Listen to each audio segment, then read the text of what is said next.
Tristan Connelly, the UFC's freshest, newest welterweight edition. Welterweight? For now.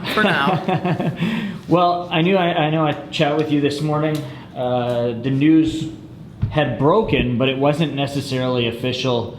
You made that official this afternoon, signing the paperwork and whatnot. Just go over the last few days. I mean, obviously a blur, I'm sure, in your head, but what was it like to hear that you were in the mix and then eventually finally signing those papers? It was super exciting, also super anxious the whole time because, I really wanted it to happen, but at first, maybe it'll happen, so you're kind of excited.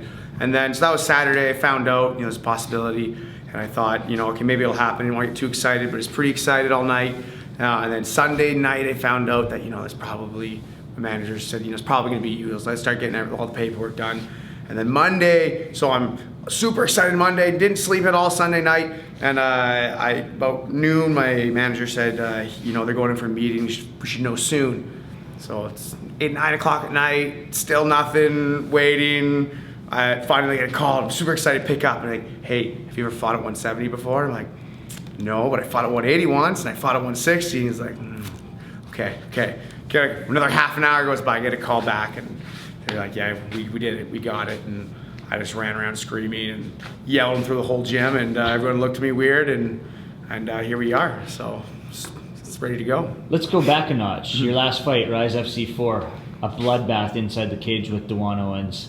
Prior to that fight, it was, possibly getting into the UFC. That was the push, was before that fight, the winner of that fight, or at least you, because it was a local card here in Vancouver, you knew that was happening, you were hoping to get that fight. Following that fight with the bloodbath that it was, I know you were still pushing for it, but was there anything in your head saying, I might not be able to do it with the damage you took?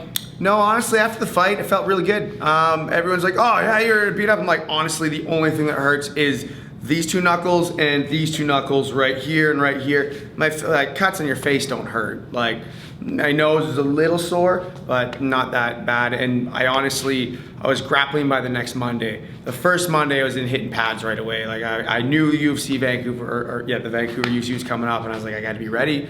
I gotta be in shape. And so I just did everything I could for a week. I took the stitches out myself like 5 days later. I always take my own stitches out. Got them out. Monday morning started grappling.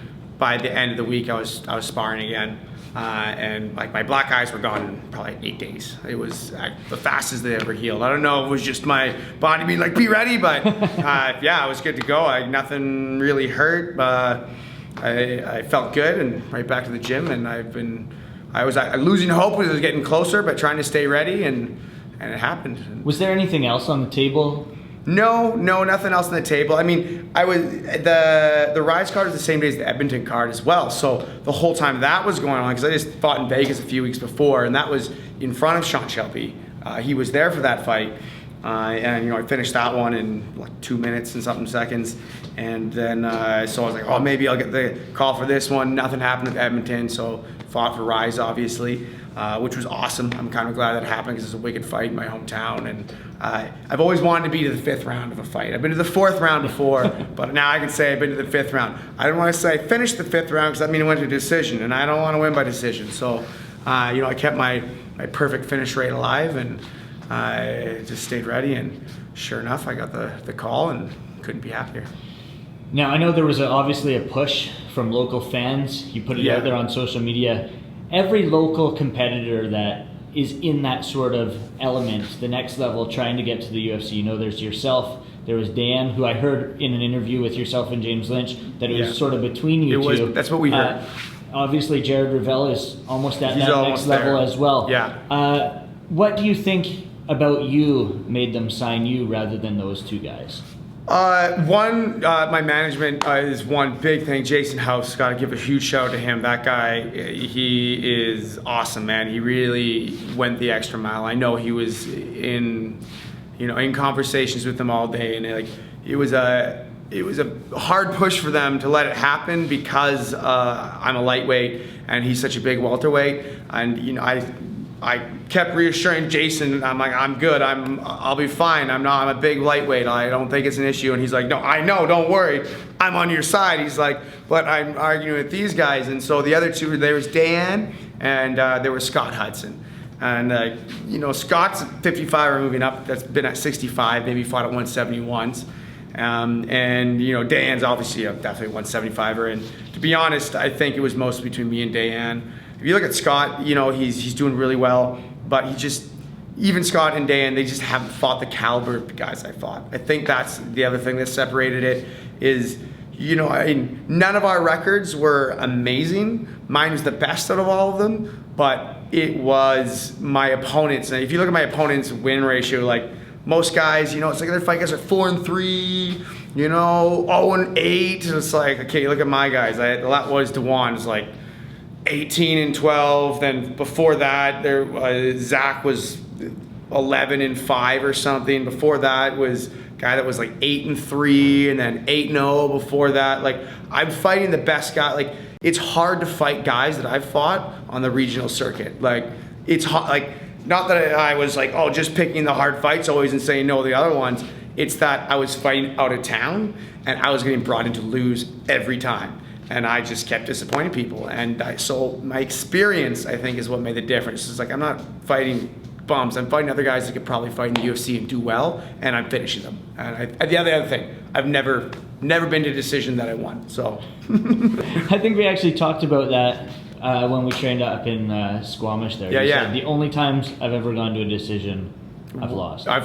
And that was also because, like, I was 5-5 at a point, and I had no amateur fights. I just blue belt jiu-jitsu. Oh, you want a pro fight? Oh, sure. I won the first one. Second fight, I went to Japan to train. Oh, you want to fight? I had all of 2 minutes of cage time. Like, how about this guy? 30 fights. I think he was like 15-12-5. I'm like, never been knocked. Like, most of his losses, 2 were decisions. Never been knocked out. Submitted twice. Oh yeah, I'll fight that guy, sure. And I went to decision with him. You know, it was pride rules, head stomp, soccer kick. So I get to say I fought with that, which is awesome. And like, I've always just said yes to every fight. Not necessarily the smartest thing, got me to 5-5, but I got good because of it, right? Like, you learn a lot from your losses and those hard moments, and even the wins that are hard, right? And when you beat someone really quick and it's easy, it's great, but you don't learn as much. It's those times where you really have to dig deep, and like with Dewan, you know, he's one of the toughest guys I fought, and I had to dig really deep, and it really showed what I was made of, that I can do this, and I'm ready for the next level. That's really I mean, a lot of people don't look at it that way. It's great that you do, because typically guys think a loss is a loss, and it's crappy to look at it that way, but your whole mindset is almost win or learn. Exactly, and that's what you got, honestly. If you got another mindset, you should probably quit because you're not going to make it. Even if you do pick the right fights, you're going to get smashed eventually. And like I said, I was 5-5. I had no reason to continue fighting. There was no, like, other than the fact that I loved it. Like, I was like, oh, people were like, oh, UFC? I'm like, oh yeah, no, that's never going to happen. They're like, well, why do it? I'm like, because I love it. Like, it's what makes me happy. Like, I could be a surgeon right now. Like, but no, I'm just fighting for a few grand, and then, you know, like that. I was happy with that. I was content teaching and fighting, and it just kept doing it. And I kept winning, and now finally it's paid off. And you know, I'm excited to show what I'm made of on Saturday. Short notice, about 4 days prior to the fight, you're getting this guy who's coming off of, you know, flashy performances. He gets a jumping knee, rolling thunder, exactly. The kick off the cage, the jumping knee. He's got all such. I'm a fan. Don't get me wrong. Like, I hope after I kick his ass, he won't hold a grudge. You know, give me an autograph. You're used to that kind of stuff. Yeah. I mean, you train with guys like Achilles, and I know Radley's. I've seen pictures. Marcus Aurelius, Vinny and Lalo. Like, I've had guys spinning at me for years. Exactly. You know? So this is not going to be anything different. But it will be in front of, you know, thousands of people. So how does that mindset going into a fight like this play on you? Well, we'll find out, but I've never worried about a crowd. It's never come in my head. Like, I don't really even notice that the crowd is there, if that makes sense. Now, obviously, I've never been in a crowd this big. I've fought maybe like 3,000 people was probably the most I had in an event. But again, nothing. I think I'm fighting. Like there's no time to think about the audience. And who knows, maybe I'll react differently, but I don't think I will. I'm pretty on top of myself mentally. My mental strength is one of my, something I pride myself on. I think I'm gonna go out there and I'm just gonna fight. And honestly, the way I'm looking at it is fuck, man, if he loses to me, the poor guy, like, if he were to beat me, like, no one's like, oh, okay, yeah, that makes sense. No one's gonna think twice. My stock goes up, right? Worst case scenario, he knocks me out right away. My stock goes up. What's next? Okay, he beats me, but it's a tough fight. My stock goes up further. Okay, maybe I edge him out. Maybe I beat him out. My stock goes way up. I fuck him up and finish him. I'm a superstar. So it's like win, win, win, win, right? That's the way I look at it. How do we move on in the interview from that? But I mean, really, you were at the Fighter Hotel today. I noticed on social media and whatnot. It's the UFC. How cool was it to be in that environment? I mean, that's the goal for every young fighter. You're 33 years old. You've been in the game for 9 years.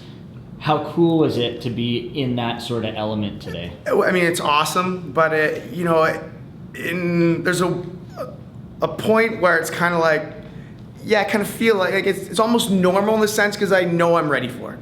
Where a lot of you are like, oh my God, it's so amazing, and of course it is. But even when Cole was, we were like, we just felt like we should be here. We just felt like we deserve it. We just like when I went. That week when Cole fought in Ottawa, the week before I was in Tokyo with Bibby at ONE FC, and it just, felt at home. Then I go to UFC and I'm like, it was the first time, it kind of felt like we just belonged there. And like now it just, as excited and happy as I am, me and Cole have saying like, well, obviously we're here because look at what we do. Look at what we've accomplished. Look at how hard we work. Like we can't really do anything else. Like I say, this guy that I'm fighting, he's all talent and skill.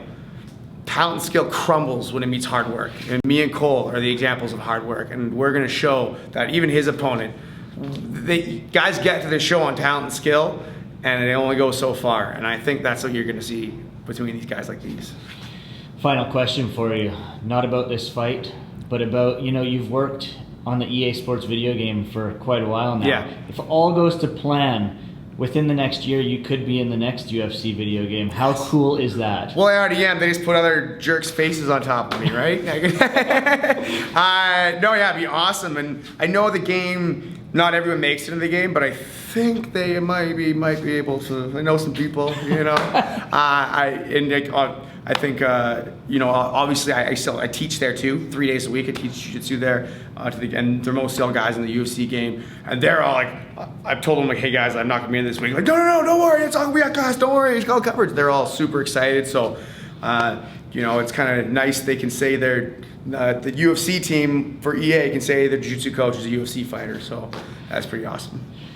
Good luck on Saturday, man. It's been a pleasure seeing you come up through the ranks over the course of the past 9 years, man. And I mean, this weekend is all about you, but then you're back into the gym on Monday and you've got guys fighting the next Saturday at Battlefield. Saturday. So good luck to everyone there, and can't wait to see you in the cage, my friend. Awesome. Thank you very much.